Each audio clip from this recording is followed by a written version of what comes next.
What's going on, people? So this is another one of those BDS art scale 110 figures.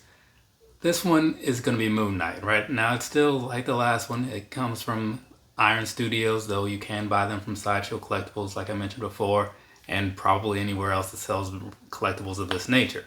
Now, out of the box, right?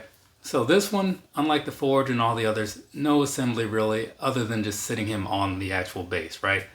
The body itself is all just the normal one piece, which is nice.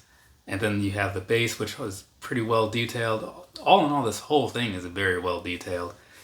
It is made of the standard polystone like the other ones. It does feel a little bit different, but I think a lot of that probably just comes down to what mix of materials they put into the polystone, and of course like the paint application, and just a lot of factors go into it. But this one, it has a nice gritty feel and look to it, largely on account of the paint job too, sure.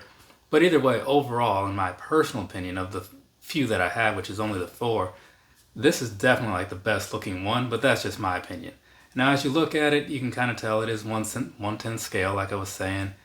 Height-wise, sits at about a foot tall, width-wise about 7 inches, and depth-wise about 5 inches. That comes from the actual Iron Studios webpage.